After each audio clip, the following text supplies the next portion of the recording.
Hi hello friends எல்லோரும் எப்படி இருக்கீங்க? ஸோ இன்றைக்கி என்ன வீடியோஸ்னால் இது கொஞ்சம் ஓல்டு வீடியோ தான். அதாவது விநாயகர் சதுர்த்தி அந்த பாட்டு போட்டு நாங்கள் எங்கள் ஊரில் எப்படி விநாயகர் சதுர்த்தியை கொண்டாடணும் அப்படிங்கிறது தான். நாங்கள் இந்த வருஷம் வந்து ரொம்ப சிம்பிளாகவே கொண்டாடிட்டோம். ஏன்னா வந்து பார்த்திங்கன்னா அங்கே பிள்ளையார் கோயில் பக்கத்துலேயும் இருக்கும். இந்த தடவை எங்களோட வீதியிலேயே நாங்கள் வந்து ஸோ சின்னதாக அமைச்சு பண்ணலான்னு எங்கள் பசங்க எல்லாருமே சேர்ந்து சின்னதாக அவ்வளோ அற்புதமாக செஞ்சுருந்தாங்க. அவங்களோடையே சேர்ந்து நம்மளும் கொண்டாடலான்னு சொல்லிட்டு நாங்கள் வந்துட்டோம். ஸோ விநாயகர் சதுர்த்திங்கிறது என்ன? விநாயகர் பெருமானோட பிறந்த நாளை நம்ம கொண்டாடுற ஒரு இந்துக்களோட பண்டிகை.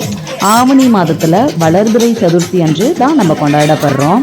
இந்த விழாவும் போது நம்மளோட பொதுமக்கள் விநாயகர் சிலையெல்லாம் நம்ம உருவாக்கி நிறைய பேர் கரைச்சிட்டு வருவாங்க.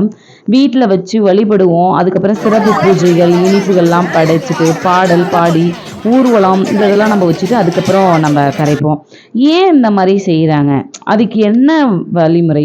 எதனால் விநாயகர் சதுர்த்தின்னு ஒன்று கொண்டாடுறோம்? அதில் ஏன் களிமண் பொம்மைகள்லாம் நம்ம செய்கிறோம்? அதாவது மக்கள் களிமண்ணால் செய்யப்பட்ட அந்த விநாயகர் சிலைகளை தங்கள் வீடுகளில் வச்சு வழிபட்டு சில இடங்களில் வந்து பார்த்திங்கன்னா விநாயகர் சதுர்த்தி 10 நாள் வரைக்கும் கொண்டாடுவாங்க. நம்ம 3 நாள்லேயே கரைப்போம்.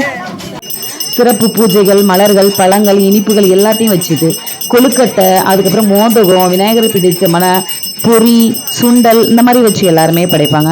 விநாயகர் பெருமானோட பாடல்கள் எல்லாத்தையுமே புகழ்ந்து பாடுவாங்க.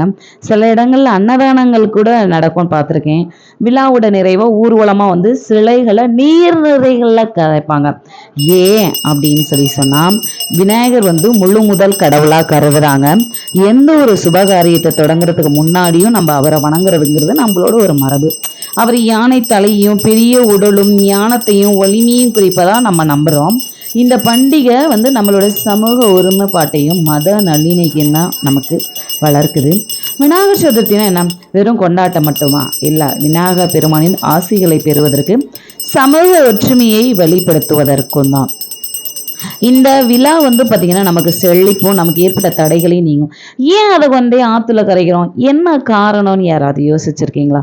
அதாவது மழை நாட்களில் அதிகப்படியாக வெள்ளம் வந்து நீ இருக்கக்கூடிய குளம் குட்டையை சொல்கிற இல்லைங்களா, அந்த நீர் நிறைகள் எல்லாம் நிரம்பி வழிந்து ஊருள்ளார வெள்ளம் வந்துடும் அப்படிங்கிறதுக்காக இது களிமண்ணால் செய்யப்பட்டதுங்கிறதுனால அந்த களிமண் ஆற்றுல ஏற்படக்கூடிய அந்த வெள்ளத்தை தடுத்து நிறுத்தக்கூடிய சக்தி இருக்கிறதுனால விநாயகர் சிலைங்களை நம்ம ஆற்றுல கரைக்கிறோம். ஆனால் இப்போ இருக்கிறவங்க எல்லாருமே அதை ஏற்றிட்டு போய் தவறுதலாக கடலில் கரைக்கிறாங்க.